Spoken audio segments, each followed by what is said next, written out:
There's nothing, Yeah. nothing to be ashamed of. Damn it. Nothing to be ashamed of. You know who else has no shame? Who's that? Hey there, everybody. Welcome back to Pixel. My name is Kevin. With me as always is Phil, and today we're finishing up Halo First Strike by Eric Nylund. And we're closing in on the end of this one. Yes. And we're picking it up at section 5, subtitled Massacre at Eridanus Secundus. You know you're going to get Secundus. into Secundus. Yeah, you know you're going to get into some heavy shit when they start with Massacre. Okay, great. Good. The Massacre at this is the most Warhammer subtitle that they could have written right there. If you blind tested me and said what franchise does a book section called Massacre at Eridanus Secundus come from, I'd be like, 40K, next question. What are we even doing here? What are you softballing me for? Like what's going on here? What is this? It's got Latin. It's got genocide. 40K, easy. 40K. Yeah. But we're going to finish up this book and we're going to put the body in the mash. How about that? Let's put the body in the mash. All right. Chapter 26. So this is right after. We're picking up after chapter 25, where they had all the naval fun times and Admiral Whitcomb was doing his little dancing with the ship. Master Chief wakes up in the med bay of the Gettysburg after the team was attacked, and Cortana confirms what he already thought, was that Pulaski, Lee, and Anton were killed by the plasma blast. And he is actually pretty sad about Pulaski dying, because he was like, okay, so she survived like the Pillar of Autumn, that she survived Reach, or she survived Halo. She survived all these things only to get killed, like escorting the Spartans over to do a repair mission. Right. He does have a truly this is bullshit moment. And he's like, she would have made a good Spartan. I love that. That's like the highest honor that he can bestow on someone who's just died. It's like she would have been a good Spartan. That's pretty cool. She would have been a good Spartan. Yeah. Otherwise, Will, Grace, and Fred are alive and getting treatment. Kelly is recovering from her burns, and Dr. Halsey is about to prep Linda for surgery. So we still got some Spartans left. Don't worry. Yeah. Plenty of extra lives. But unfortunately, Cortana tells Master Chief that the Covenant has found Earth. Whoopsie. And and they're massing their fleet around a massive command and control base called Unyielding Hierophant. That's another 40K name. What the shit? That is another 40K name right there. Unyielding Hierophant? That is 40K. You can't, there's no getting around that. That is as 40K as fuck right there. Seriously. Meanwhile,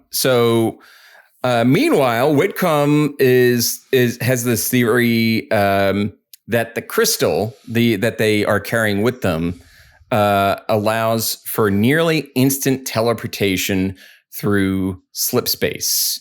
So that's interesting. Yeah. And Master Chief has an idea to repair the hybrid Gettysburg Ascendant Justice ship, and that is to go to a colony that in Eridanus that no one cares about. Right. Yeah. That he's been to once before. Uh-huh. Uh-huh. Okay. Uh-huh. 20 years ago, in fact. So chapter 27, Dr. Halsey calls Master Chief into her office to talk about the mission logs regarding interactions with the Flood, and she has figured out why Sergeant Johnson has survived. It's because the motherfucker's radioactive. Yeah. He is radioactive as shit. Yeah. Which, you know what? I said way back when we first got reintroduced to him, I said there needs to be a solid excuse for this. And you know what? It's a good one. Pretty good one. Yeah. It's at least interesting. He has like weird nervous system damage from radioactivity because he was like handling, he was handling weapons or munitions that should not have been handled with like bare hands or something like that at one point during the war. It's just like, okay, fair enough. Yeah. Okay. Yeah. Okay. I get it. I'll buy that one. I'll buy that one for $1. I'll buy that for $1. Absolutely. Yeah. Wow. So she gives Master Chief a choice. Either he can give High Command the report that leaves out Johnson's immunity. It's just everything about the flood except for the information on Sergeant Johnson. Or he can give High Command the one with Johnson's files. But if he does that, Johnson's going to get killed. Yeah. No ifs, ands, and buts about it. So Master Chief has a choice. He has to think on it. Halsey, after Master Chief leaves, Halsey then burns Cortana's memories of the conversation with a worm, with like it's like a type of virus. I remember that shit. Yeah. That took me back to 1994. That was yeah. So she uses a worm to burn the memories out of Cortana's memory core. And then she's like talking with Cortana, like, all right, let's figure out this stone. And Wickham had already said, he thought that the stone was allowing for some instant teleportation. In this chapter, like Halsey and Cortana are really focusing in on the time-space anomalies between when like the Master Chief and company left Halo to when they got to Reach, and how they got there at the exact right time, and how it's like it was 6 weeks for the people on Reach, but only 3 weeks for the people on Halo. And it was like it's all this weird, timey, wimey, wibbly wobbly. And she's like, they got there to Reach when we needed them to get there. And Cortana's like, what? Beg your pardon? Beg your pardon. What is this astrophysics bullshit? I need explanations, please. This is all nonsense. But basically there's something weird. It's like the stone is like a physical manifestation of like slip space and bends both space and time. So after they have this conversation, Halsey burns those memories from Cortana's memory core. So, this is where you're starting to get to with Halsey. You're like, all right, wait. What are we doing? Please. Yeah. Okay. Great. Yeah. It's like ethics with these smart AIs. I don't know. Yeah. So Cortana then talks to Halsey about the MIAs on the Spartan list. And I thought this was a really interesting detail where Spartans, there's a rule that Spartans are never listed as KIA. They're only missing an action. Yeah. That was a really cool detail. Yeah. And Master Chief talks about it earlier, and I think in the chapter before, but like they never like get that rest, so I thought that was neat. I thought that was a cool touch. It just kind of illustrates just how brutal these people's lives are. Even in death, you don't get to sleep. You're always missing. You're never dead. Always missing, never dead. Yeah. So, chapter 28. The crew of the Gettysburg/Ascendant Justice arrives at the asteroid base that Master Chief and company were at 20 years ago to capture the rebel leader. This takes place in Halo: The Fall of Reach. Yeah. I remembered this. That was like the very beginning too. It was just It's towards the beginning. It's their actual first mission. Yeah. And they don't even have Mjolnir armor in that yet. They were just wearing like their black tactical turtlenecks. Yeah. Turtlenecks. And had some like grappling hooks or something. I don't know. It's just like that. The Spartans were more spooky back then, rather than. That's an excellent word for it. Actually, They were more like government spooks rather than like these walking tanks. Yeah, they had more to do with the CIA than the Adeptus Astartes, like basically. So right, exactly. So they get into this like face off with the new governor, Jacob Giles, who's the smooth talking new governor of the base. And if you didn't love this guy, did you listen to him on the audio version at all? No. Okay, the way the guy reads him in the audio version, you would love him even more. Is he a total fop or something like that? Because that's like, how I read it in my head. Oh, well, why Admiral? He's basically doing a George Takei impression. Oh, I love it. Yes. Yes. That's what I had. Yeah, absolutely. That's close enough to what I had in my head. Perfect. Captain. Oh, I love it. Admiral Whitcomb. He was such a piece of shit who I was still kind of on the side of. Like, yes, this character rules. Like, it's such a shame we had to wait till the final third of the book to get to him. But this guy, I loved this character. So yeah, keep going. This is great. So they have this standoff where it's like, Whitcomb's like, well, I'm going to fire my plasma cannons. And Giles is like, well, I'm going to nuke you. And Giles is like, fine, I'll stand down. And they get in there and Whitcomb's like, my plasma cannons weren't working. Surprise. And Whitcomb also breaks it to Giles over dinner that the Covenant is on their way because of how easy it is to track them with this stone that they have on board the ship. Yeah, which you know what? Fuck you! Like, I was so mad. I was like, we're kind of led this entire section to see this guy as this pompous asshole but it's like, no, man, they were just minding their own business, hanging out, and you brought the Covenant to their doorstep, you ass. Like, you asshole. It is such a shitty thing to do. Yeah. So, then the Covenant arrive. Yep. So chapter 29, Whitcomb is like, well, you know what we're going to do? We're going to use those nukes to blow them up. And Giles is like, but Admiral, I was also bluffing. There are no nukes. What nukes? Yeah, man. He's like a mix between George Takei and like, what's his name from Die Hard? Ellis from Die Hard. Yeah. Admiral Whitcomb, Booby. I'm your wife. He is. That's very much it.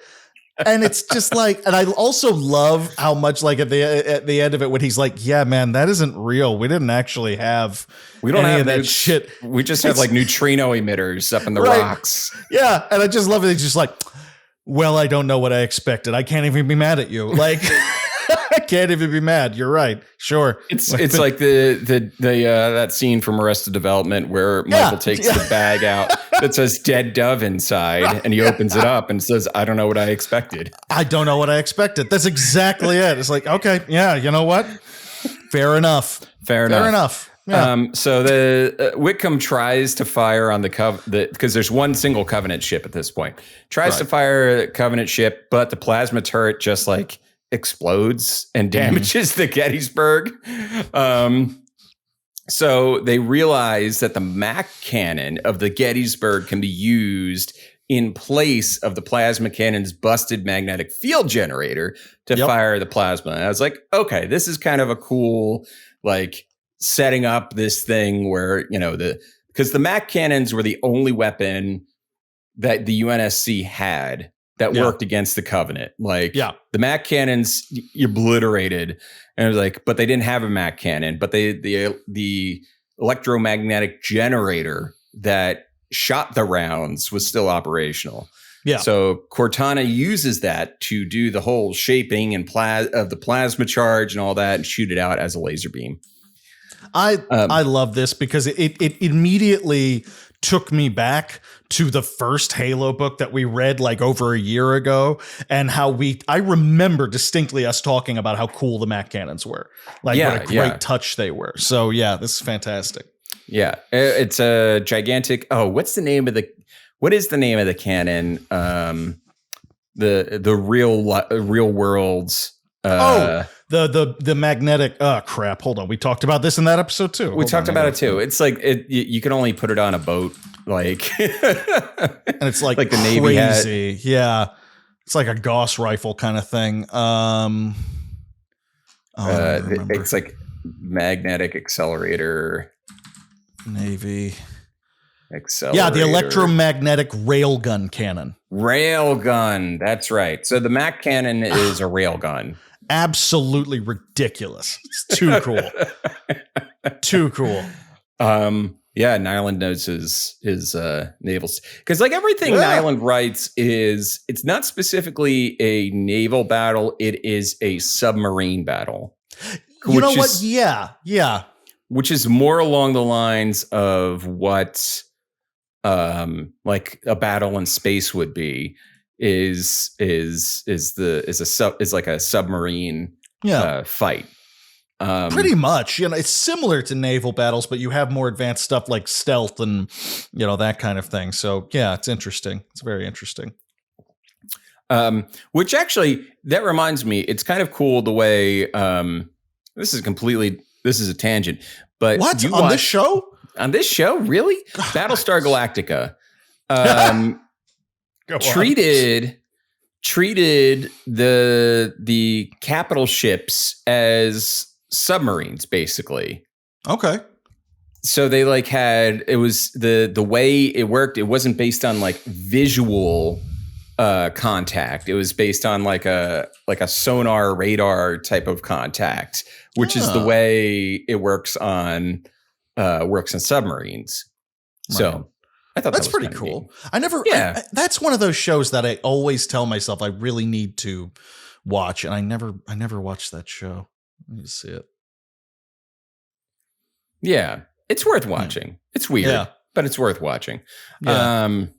It gets weirder as the show goes on. Oh, sure. I believe that. All right. So they win. They destroy the Covenant ship.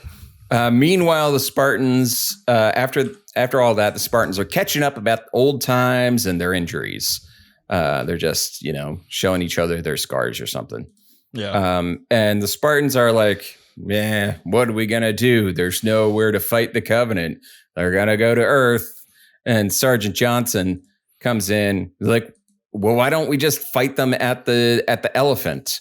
And they're like, you mean the unyielding Hierophant? And he's like, yeah, the elephant. The wielding elephant. It's the wielding elephant. It's a nice touch. It's a nice touch. So Johnson is the one who basically makes a suggestion that like, well, if you want to take the fight to them, we know where to do that.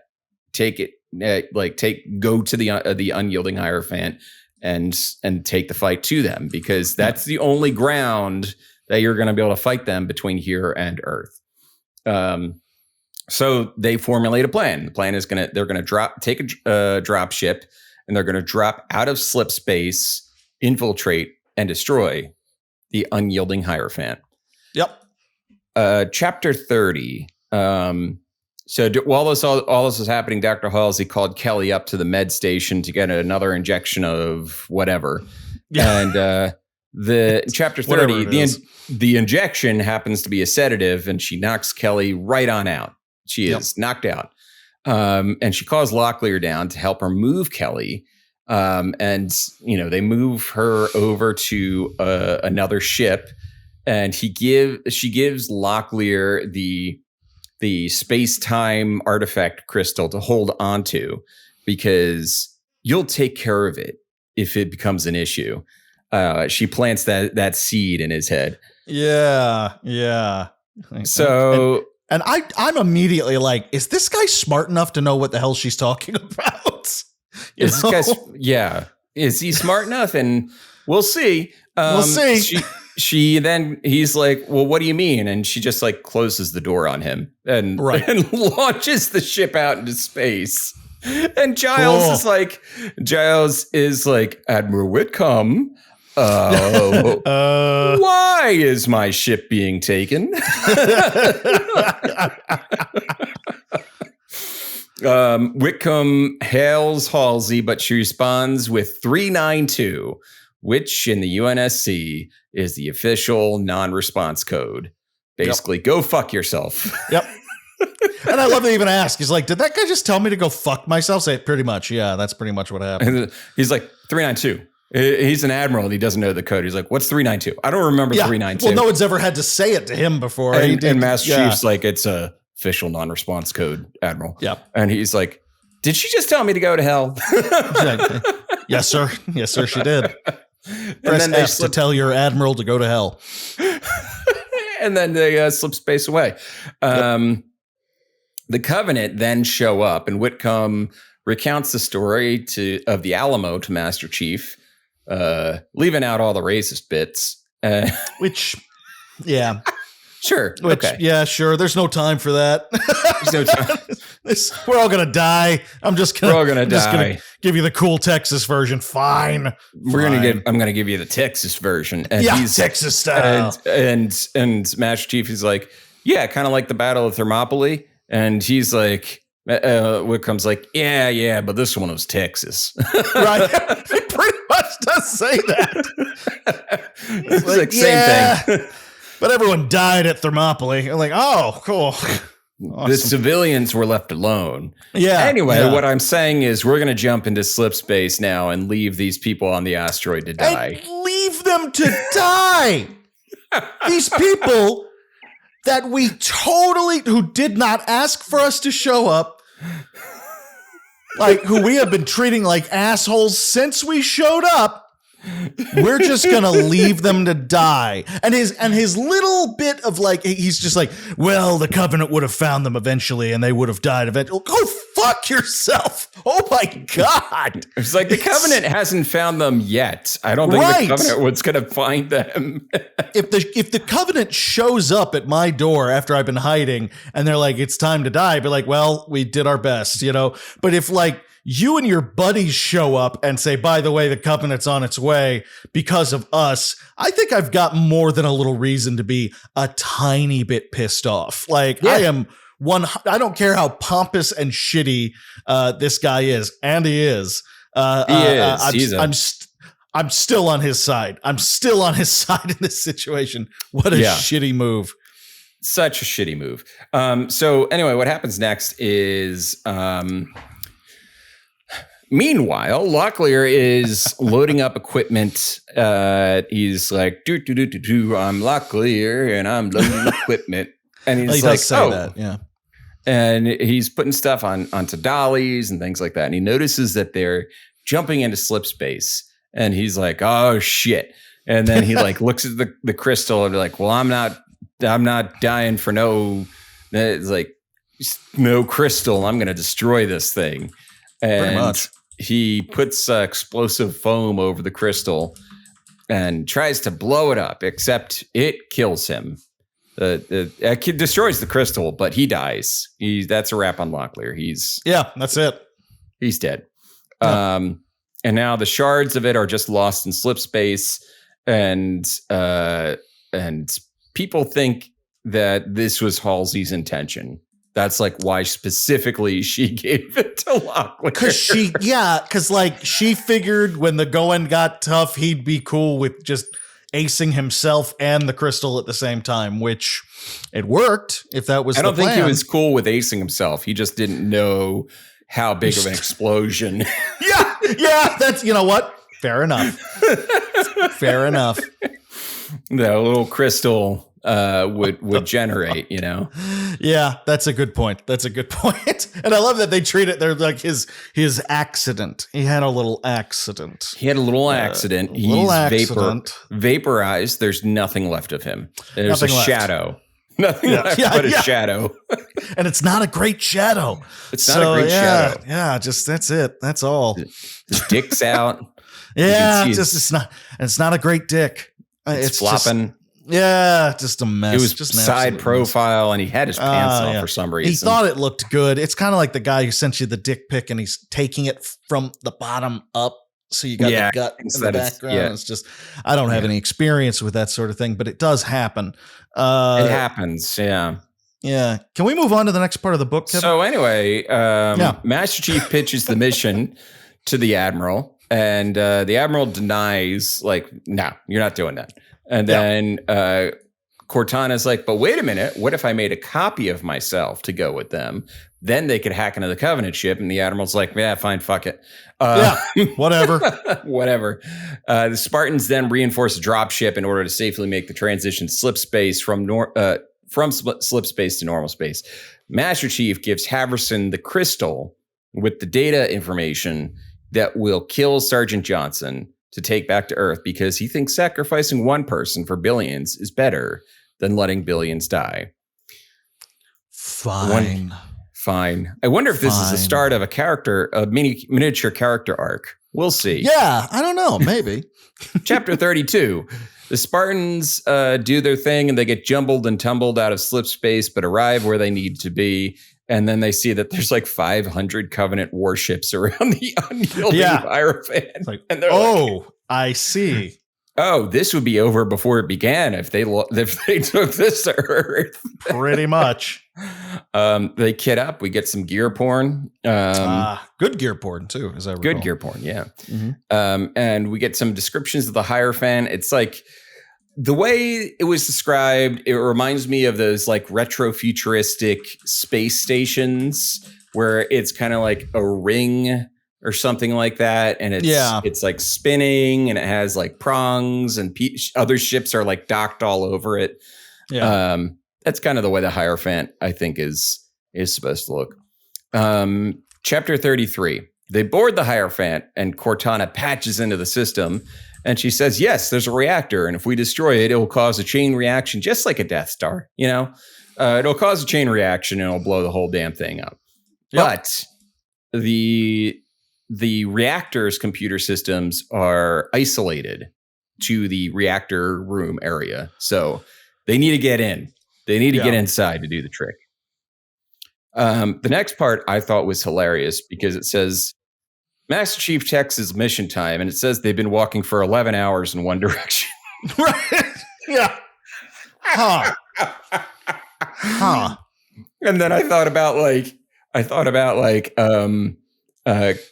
King's Quest and how like Eric Nylund writes like 11 hours later, and then in King's Quest it would have been written like Master Chief notices the welding on the walls. It would have been a chapter per hour, guaranteed.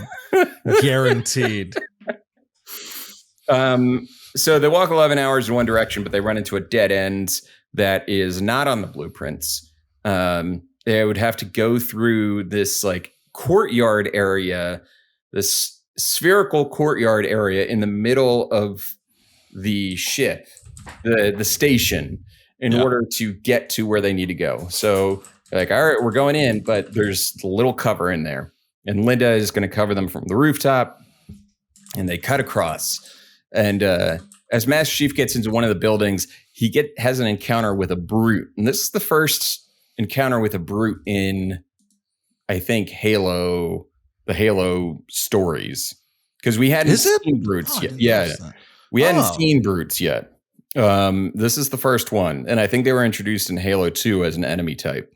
Oh, nice. Okay. Could be totally wrong, but that sounds right. I didn't even think about it that this would be the first time I ran into it. That's cool. Well, Gorian from who Horvath is telling the story of Christmas to, right? Is a brute. That's okay. Yeah. I'm not good at remembering the names of the Covenant archetypes. Characters. I just can't. I can't follow. The brutes can basically just go toe to toe with a Spartan. They're like, got it. They're basically the Covenant equivalent of a Spartan in terms of like strength and all that. The brute nearly kills Master Chief. He has him down. He's choking him. Chapter 34. Master Chief is able to fight the brute off though, and he puts a grenade in the brute's belt, which kills him. It just blows out his midsection, turns it all wet and squishy. Wet and I squishy. believe where the word wet was used. It was, and appropriately so, I think. Yeah. Pretty gnarly. he turns around and sees Grace out in the courtyard, probably dead on the ground. He goes to check on her, and she's definitely dead. Speaking of taking grenades to the midsection, she took 2. She did, yes. And he's like, oh, her midsection's torn apart. Eric Yeah. Nylund does not really go into a lot of detail about this. Just the fact that it's probably not pretty. Yeah, not a pleasant moment for anybody. Not a really. pleasant moment. Master Chief sets the fusion reactor that powers her suit to overload, and he gets moving. He gets to the reactor room and he copies Cortana into the computer. So now it's a copy of the copy. And this entire time, Cortana's been creating copies of copies of copies of copies in herself. And I think it's hilarious that like the communications in the unyielding Hierophant begin to crash because there's so many copies of Cortana. Yeah, she's starting to. She's overloading the system. It's getting real bad. It's getting real bad, real glitchy. And she begins the overload sequence. Meanwhile, in the background, Grace's reactor detonates, killing a bunch of grunts and elites. And Linda begins shooting banshees just like out of the sky, just headshotting people. The remaining Spartans steal the banshees. So John, Will, and Fred steal the banshees, and they start flying out. John sees his way to get Will and Fred out. Like, you get to the dropship. If I'm not back in like 3 minutes, you go. He goes back in to get Linda. Chapter 35, Master Chief gets Linda. Cortana begins venting the atmosphere from the station. Cortana's just really fucking things up. She just, she's spread a little thin, let's say. Good Lord. The command and control station is now offline. It hasn't exploded yet, but it's offline. And the ships outside of the command and control station are like, what the fuck is going on? The Covenant ships have no idea what's going on. They're able to get back to the dropship with Linda. They get on board and they pull away from the command and control station towards a tiny moon. And they're like, we're just going to sit here and not draw any attention to ourselves. Yeah, we're just going to chill. We're just going to chill and watch it. And then suddenly they get a hail from the Ascendant Justice. And they talk to Whitcomb briefly, and he tells them to get to the far side of the moon. What's going on?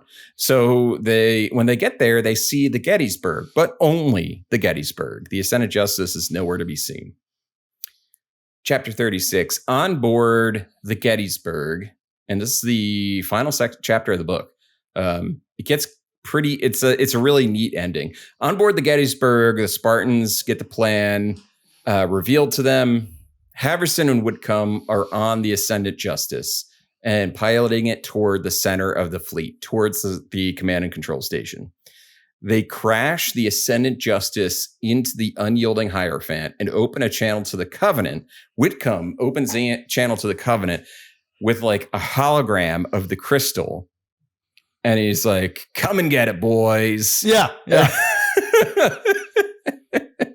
So all the capital ships start going towards the unyielding Hierophant. Like, they're all being drawn in closer and closer. And then, the last thing they see is a bright flash on the screen, and the unyielding Hierophant explodes. Yep. And it's just this massive nuclear detonation in space that basically wipes out the Covenant fleet. Yep. And when they poke their heads out with one of the scanners, they're like, well, there's only 12 Covenant ships left. That may have done it. That may have done it. That may be it. So, yeah, the Gettysburg heads off into slip space. John and Cortana flirt a little bit. And John, they do. They do. They do. John some real Lars and the real girl action going on here. Yeah. John rethinks his decision. He's learned his lesson, and he destroys the data crystal that would kill Sergeant Johnson. Mm-hmm. And that's the end. But wait, there's more. An epilogue in section 7, Harbinger. My note for this chapter is the Covenant do villainous things. Pretty and much. And the prophet of truth is like, we're going to win anyway. Yeah. And it's a Dr. Claw moment at the it's end. a Dr. Claw. I'll get you next time, Gadget. Next time. That's pretty much what it is. That's pretty much all it is. And that they're gathering the little pieces of crystal that they can find. Yeah. They're like, we can only find a few. We have been combing the area. And the prophet of truth is like, fantastic. Kill all the pilots that were on the search. They must never know. He's like, reward them and then kill them. It's like, are you sure we've got like 6 pilots left? Like, do it. Okay, I don't know if you heard that we got pretty obliterated, like pretty hard. There are like 14 pilots in the entire armada. Do it. And that's it. That's the end of Halo First Strike. So, Phil, what do you think? What are your thoughts? I thought it was a little slow to start with, but it was a hell of an intense final act there. Nylund, we've talked about this many times before, but Nylund really gets that naval combat shit just right. I've never, he does, I've never been all that interested in sci-fi or adventure books that focus entirely on the naval experience and that kind of thing. But after I read his Halo books, I'm suddenly interested. I'm suddenly intrigued enough to look into that sort of thing a little more. So I thought it was a little slow to start with, but as solid as any of the Halo books have been. Yeah, I wasn't a huge fan of it at the beginning. I thought it was it was a little bit slower compared to the other books. The characters were a little bit less interesting. But yes, I will say the final third of this book was tight. It was really good. And I'd rather have a book finish strongly than like start slow. Yeah, start slow and finish strongly than the opposite. And we've had plenty of the opposite on this show. We absolutely have. Yeah. So I agree with you. I think this is good. It's not my favorite of the Halo books that we've read by far, but it's still probably the weakest of the 4 Halo books we've read so far on the show. We've read 4 so far. But it's still, I mean, even the weakest Halo book that we've read is still head and shoulders above a hell of a lot of series that we've read. So it's still a solid like B+ from me. Right, I agree. Yeah. So that's it. I mean, we're going to keep reading Halo books in order. Otherwise, the one that we got a little spoiled by Kelly Gay and her we sure did. Rubicon Protocol, because we were asked to read it ahead of time. So that was nice, but I think we're probably just going to be doing these Halo books every 6 months or so, probably, give or take. And you guys seem to enjoy them a lot. Yeah, so you do. So we'll knock them out. And then it'll take a few years to get through all of them. Yeah, and we will absolutely still be doing this in a few years. So exactly. You guys keep showing up. We're gonna keep making episodes. You keep showing up. We're gonna keep making episodes. You know. Yeah, man. So Phil, what are you playing? Okay, this has been a very dramatic week for me in terms of games. I began for the first time, believe it or not, Disco Elysium. Wow. I had never played Disco Elysium. A dear friend of mine from college, Lucas, actually, I get the impression it's one of his favorite games of all time. And he bought me a copy of it years ago. And I finally started getting around to it. It is everything that I'd read about it in terms of being strange and very unique. And the world is bizarre. And I wanted to learn more about it. Unfortunately, I ran into a point where I'd been about 5 hours into the game and I lost an hour for all intents and purposes. I went through a thing where I was going through a bunch of files and learning a lot of things and advancing the plot by basically just sitting there and reading stuff that I had on my person, which is fascinating. And then because this game is a true and total mindfuck, one of the things I read sooner than I should have, and it gave my character a mental breakdown. I I lose the game and I haven't saved. So I lost like an hour's worth of playtime. And there was a time in my life where I could just muscle through that again, but I have to take a break. I'm going to come back to it because there is no role-playing game like this out there. They're just from the aesthetic to the plot line to the mechanics. This is truly unlike anything out there. Right. But that's not news to most people listening. It was just one of those games I never got around to. So in order to take a little break from that, on the thinly veiled recommendations / threats of a certain host of a show called Pixel a Day and a certain Steam spring sale, I went ahead and bought Soma and have been playing Soma.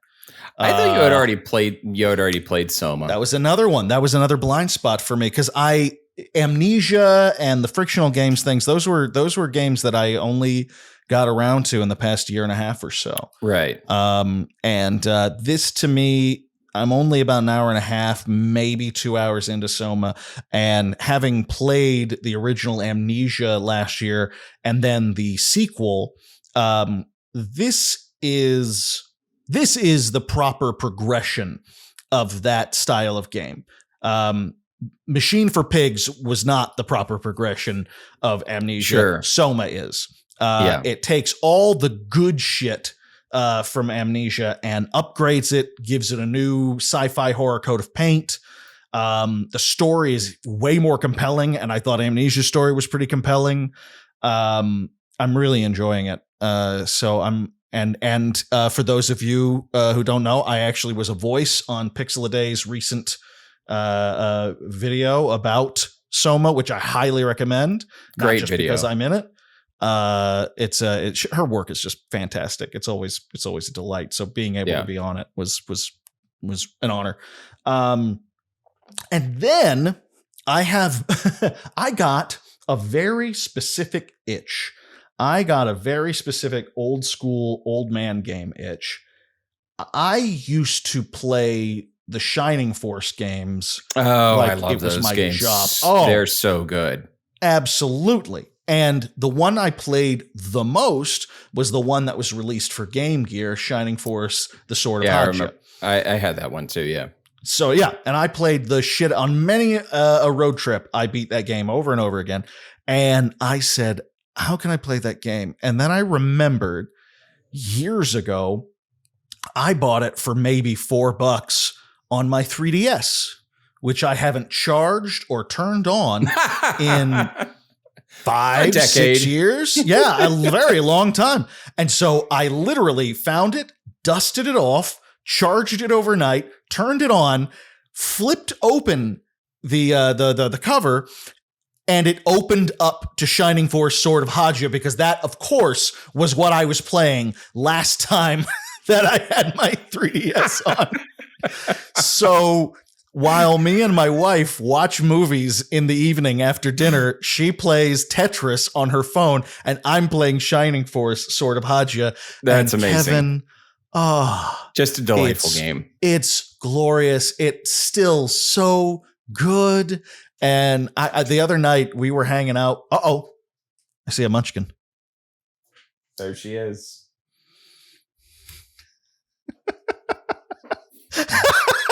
That kid cracks me up. I blame myself, Kevin. I blame myself. For those of you who are listening at home, the daughter of the year just opened up the door behind Kevin, waved at me, and left. She asked me the other day, she goes, "You don't cut me out of the podcast when I show up, do you?" And I say, "No, usually you end up making it in." She makes it. She makes it. But the other night, me and Emily were watching. It was the day after St. Patrick's Day. Sure. And Emily and I had our tradition. We drank some harp. We watched The Departed. That's a good St. Patrick's Day. That's our tradition. It's a movie. It starts out with does it start out with the Dropkick Murphys, or am I misremembering? It gets there. It gets there, but the it does. Dropkick It does Murphys. start out with a speech about the Irish taking, their piece of the territory, so to speak. Right. And so we were watching that. I was just a little drunk. We're watching this movie that she and I could literally recite backwards and forwards. Sure. We're discussing the finer points of it while she plays a game and I'm playing one of my favorite games from childhood. And Kevin, I could have died happy. It was it was wonderful. It was a beautiful couple of hours. So it was the peak of your existence right there. Exactly. So I really think that what's going to happen is after I finish this, I'm just going to continue on to playing retro games on that and on the Switch and everything. And just it's going to be, what retro game is Phil playing now? That's really what it's going to come down to. Did you see that Gerard, the completionist, bought every 3DS and Wii U game? Yes, because they're shutting down the shop. Yeah. Yeah. He spent $24,000 to get them all. 24,000? Every single game available. They haven't earned that. No. No, you don't. Okay, listen, I would never openly say that you should absolutely 100% pirate games that are not being offered in any other way. But you should absolutely pirate games that aren't being offered in any way. If they have no plan for this shit and they're going to shut shit down, you don't owe them a thin red cent. Okay, all right, that's $24,000. Yeah. What? Yeah. The brass-plated balls on these people. Holy shit. And it's such a shame because Nintendo is one of those few companies that they're that company that in this age of Squeenix and Blizzard Activision and all of the shit going on at Ubisoft and all that stuff, just all the harassment and nastiness that goes on a daily basis over there, you still can be tricked into thinking to yourself, well, Nintendo's good. Yeah, they're the good guys. And then they pull some shit like this, and it's oh my God. Where have all the cowboys gone, Kevin? Where have all the cowboys gone? Where have all the cowboys gone? Okay, so what are you playing, Kevin? What are you up to? I am playing. Let's see. All right, so I started playing Against the Storm just a little bit. I haven't really. I saw that you purchased it. You saw that I purchased it. I haven't totally gotten into it yet. It's mostly the tutorial thing. Yeah, it'll take a minute. I'm still kind of futzing through. Sure. So yeah, Against the Storm. I put in half hour into that. But the thing I have been playing is a little play test, a closed beta for a game called The Finals. The Finals? So The Finals is made by some Battlefield's devs. And they it's this real hypercolor, it's not a hero shooter. It's just oh wow, okay. It's really cool. I'm working with I'm talking with Harry a lot from Video Games Are Bad. I believe he's making a video on it. But it's gorgeous. And it has destructibility. So nice. So the one mission type that I keep that they have in the closed beta it's called cash out or something like that. Basically, you and your team have to go to a vault, which is just this little box, open it up, take it over to a cash out station. And other teams are trying to steal the vault or steal the cash out station. So there's some really cool things where it's you can you could be on one floor getting in the cash out, guarding the cash out station, and somebody could go to the floor of the building under you and put C4 under it and blow the floor down. So the cash out station falls through the floor. It's like This looks absolutely bananas. This is crazy. Bonkers, and I love it. I've put about 5 hours into it, and this is just the play test. There's nothing.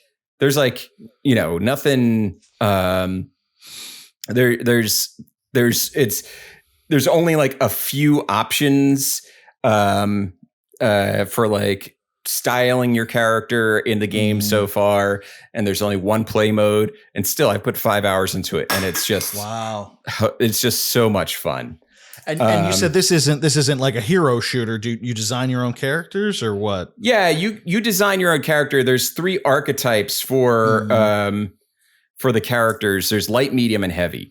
And I love it that the heavy model, it's like he's just like a big boy. He's tall, he's thick. It's not like they're trying to they're not trying to make like the most like meathead muscular dude. He's just the heavy. You look at the heavy and you're like, that's heavy. Give me more Roadhog, God damn it. And the heavy is like he uses like machine guns and rocket launchers and things like that to like, he's mostly for like punching through a defended position or defending a position.